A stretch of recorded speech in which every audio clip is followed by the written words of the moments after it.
ایک بھائی نے یہ سوال کیا ہے کہ زکوٰۃ کن کن چیزوں میں لازم ہوتا ہے؟ اس کا جواب یہ ہے کہ دیکھیے زکوٰۃ 4 اموال میں لازم ہوتا ہے۔ نمبر 1 سونا، نمبر 2 چاندی، نمبر 3 نقد کیش، نمبر 4 مالی تجارت۔ اب میں تھوڑا اس کی تفصیل بیان کرتا ہوں ہر ایک کی۔ نمبر 1 سونا، سونا 7.5 تولہ ہو تو اس صورت میں اس پر زکوٰۃ لازم ہوتا ہے، سال کے بعد 2.5%۔ لیکن یہ بات ذہن میں رکھے کہ یہ اس عورت کے لیے یہ حکم ہے کہ جس کے پاس صرف سونا ہے، نہ اس کے پاس چاندی ہے، نہ اس کے پاس نقد کیش ہے، نہ اس کے پاس مالی تجارت ہے، تو اس صورت میں اس کا نصاب 7.5 تولہ سونا ہے۔ اگر کسی عورت کے پاس، کسی مرد کے پاس سونا ہے اور وہ 7.5 تولہ سونا ہے، اس کے علاوہ کوئی اور چیز نہیں ہے، تو پھر اس صورت میں اس پر زکوٰۃ لازم ہے۔ لیکن اگر کوئی عورت ایسی ہے کہ جس کے پاس 2 تولہ سونا ہے لیکن اس کے پاس نقد کیش بھی ہے، یا مالی تجارت ہے، یا چاندی ہے، تو اس صورت میں اس کا نصاب 7.5 تولہ سونا نہیں ہوگا۔ یہ بات ذہن میں رکھیں۔ اس صورت میں حکم ہے ضم اجزاء کا، مطلب یہ ہے اس سونے کے ساتھ جو 1 تولہ یا 2 تولہ سونا ہے، اس کے ساتھ ہم چاندی ملائیں گے، نقد کیش ملائیں گے، اگرچہ نقد کیش 1 روپیہ کیوں نہ ہو، اگرچہ نقد کیش 10 روپیہ کیوں نہ ہو، تو ہم اس چاندی کے ساتھ لگائیں گے اور اس کا حساب پھر 52.5 تولہ چاندی ہوگا۔ اگر یہ سونا جو 1 تولہ یا 2 تولہ سونا ہے، اگر یہ 52.5 تولہ چاندی کی قیمت کو پہنچتا ہے تو صورت میں زکوٰۃ لازم ہوگا اس عورت پر۔ اگر پہنچتا نہیں ہے تو پھر اس صورت میں اس عورت پر زکوٰۃ لازم نہیں ہوگا۔ بہت سارے خواتین یہ سوال کرتی ہے کہ دیکھیے ہمارے پاس تو نقد کیش اگر ہوتا بھی ہے تو 10 روپے، 20 روپے، 200، 300، تو ہم کیا کریں گے؟ تو دیکھیے یہ جو سونا ہے نا، یہ خود مال ہے، اس کو بیچ کر زکوٰۃ ادا کرے۔ دوسری بات یہ کہ آپ کا شوہر ادا کرے۔ اگر کسی جگہ کوئی رسم ہو، کوئی نکاح ہو، تو آپ اپنے شوہر پر چوری لگا کر اور اس پر زور کر کے اس سے 2-3 ہزار روپے لے لیتی ہو کہ میں نے تقریب میں جانا ہے، نئے سوٹ بنوانا ہے، تو اب یہاں پر اللہ تعالیٰ کا حکم ہے کہ زکوٰۃ دو۔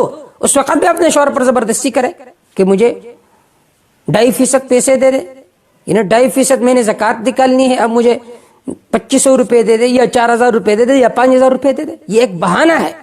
لہٰذا خواتین کو چاہیے کہ زکوٰۃ کو ادا کیا کرے۔ اور جو خاتون زکوٰۃ ادا نہیں کرتی، قرآن مجید میں آپ نے یہ آیت سنی ہوگی، یوم یحمى علیہ فی نار جہنم فتکوی بہا جباہہم وجنوبہم وظہورہم، اس سونے کو گرم کیا جائے گا اور اس کے ذریعے سے اس کے پیشانی کو، اس کے پشتوں کو، اس کے پہلو کو داغا جائے گا۔ لہذا خدا را اس فریضے میں بالکل کوتاہی نہ کرے۔ تو ایک ہے سونا، سونے کے بارے میں میں نے تفصیل ذکر کی۔ اگر کسی عورت کے پاس 1 تولہ سونا کیوں نہ ہو لیکن نقد کیش ہے، چاہے نقد کیش 10 روپے کیوں نہیں ہے، یا مالی تجارت ہے، تو صورت میں ضم اجزاء ہوگا، ان سب کو ملایا جائے گا۔ اگر اس کی قیمت 52.5 تولہ چاندی کی قیمت کو پہنچتا ہے تو زکوٰۃ لازم ہوگا، اگر نہیں پہنچتا تو پھر زکوٰۃ لازم نہیں ہوگا۔ نمبر 2 چاندی، اگر کسی عورت کے پاس چاندی ہے اور چاندی کی مالیت 52.5 تولہ چاندی کی قیمت کو پہنچتا ہے تو صورت میں 2.5% زکوٰۃ نکالنا ہوگا۔ نمبر 3 نقد کیش، اگر ایک آدمی کے پاس نقد کیش ہے، سال کے شروع میں جیب کا حساب کیا، مثلا اس کے پاس 2 لاکھ روپے ہے، جب یہ سال ختم ہوا، اگلا سال آیا اسی تاریخ پر، مثلا آج 15 شعبان ہے، بالفرض 15 شعبان پر وہ زکوٰۃ دیتا ہے۔ جب آئندہ سال آ گیا، 15 شعبان میں اپنے جیب کے حال کو دیکھے کہ اب اس کے پاس کتنے روپیہ ہے۔ اگر اس کے پاس 2 لاکھ سے 3 لاکھ ہو گئے تو اب 3 لاکھ سے 2.5% نکالنا ہوگا۔ اگرچہ یہ 1 لاکھ روپے 2 دن پہلے اس کے پاس پہنچے ہیں، تب بھی اس پر لازم ہوگا کہ ان 3 لاکھ روپوں سے 2.5% زکوٰۃ نکالے۔ دیکھیے نقد کیش میں تمام پیسوں پر سال کا گزرنا لازم نہیں ہے، سال کا گزرنا مالی تجارت پر لازم ہے۔ تو تیسرے نمبر پر ہے نقد کیش، اگر نقد کیش 52.5 تولہ چاندی کی قیمت کو پہنچتا ہے تو زکوٰۃ لازم ہوگا۔ چوتھا چیز ہے مال تجارت۔ مالی تجارت کس کو کہا جاتا ہے؟ کہ آدمی نے بنیت تجارت ایک چیز خریدی ہو، جیسا کہ یہ میک ہے مثلا، یہ میں نے بنیت تجارت کی خرید لی اور تاحال نیت تجارت باقی ہے، تو اس صورت میں اس میں زکوٰۃ لازم ہوگا۔ اگر میں نے بنیت تجارت کی میں خرید لی، پھر میں نے کہا میں خود اس کو استعمال کرتا ہوں، تو اب اس صورت میں اس میں زکوٰۃ لازم نہیں ہوگی، کیونکہ ابھی مالی تجارت نہیں رہا۔ اس طرح ایک آدمی کے پاس 10 گھر ہے، 10 گھر، اس میں زکوٰۃ لازم ہوگا یا نہیں؟ اس میں بھی زکوٰۃ لازم نہیں ہے، کیونکہ 10 گھر اس نے یا بطور اجارے کی دی ہے یا خود اس میں رہ رہا ہے، تو وہ مالی تجارت نہیں ہے، لہٰذا اس بنا پر اس میں زکوٰۃ لازم نہیں ہوگا۔ البتہ اس سے جو اجرت آپ کو ملتی ہے، جو کرایہ آپ کو ملتا ہے، تو اس کرایہ پر زکوٰۃ لازم ہوگا نقد کیش کے ساتھ ملا کر، لیکن خود ان گھروں پر زکوٰۃ لازم نہیں ہوگا۔ اس طرح ایک آدمی کے پاس شو مارنے کے لیے 10 گاڑیاں ہیں، ایک گاڑی بطور استعمال کے ہے، تو ان 10 گاڑیوں میں زکوٰۃ لازم نہیں ہوگا۔ کیوں؟ اس لیے کہ یہ مالی تجارت نہیں ہے، شو مارنے کے لیے۔ تو مالی تجارت اس کو کہا جاتا ہے کہ بنیتی تجارت، آدمی نے ایک چیز خریدی ہو اور تاحال نیت تجارت باقی ہو تو اس پر زکوٰۃ لازم ہوگا۔ اب مالی تجارت میں قیمتی فروخت کے حساب سے زکوٰۃ دیں گے یا قیمتی خرید کے حساب سے؟ تو فتویٰ اس بات پر ہے کہ قیمتی فروخت کے حساب سے زکوٰۃ دیں گے۔ اب قیمتی فروخت کے حساب سے جو زکوٰۃ دی جاتی ہے، بہتر تو یہی ہے کہ جس طرح آدمی عام گاہک کو چیز دیتا ہے نفع کے ساتھ، تو اسی طرح نفع ملا کر زکوٰۃ دے۔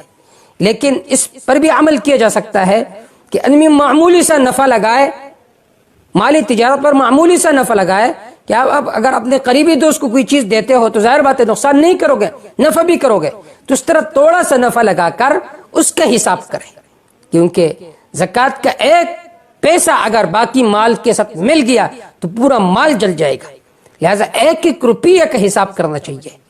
تو مالی تجارت میں یہ بات ذہن میں رکھ کے اور ایک ایک روپیہ کا حساب کریں۔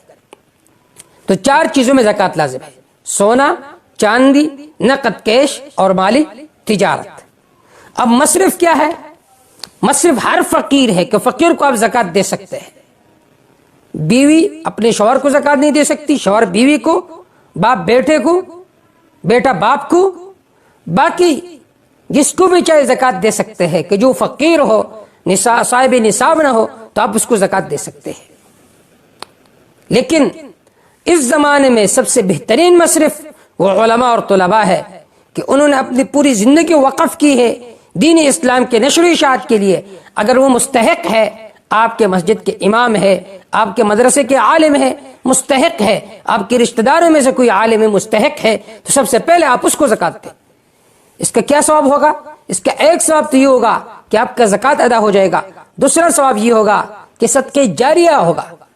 وہ عالم اس سے کتاب خریدیں گے، کپڑے خریدیں گے، جب تک وہ کتاب ہوگا اور اس کا وہ مطالعہ کریں گے تو انشاءاللہ آپ کے کھاتے میں ثواب لکھا جائے گا۔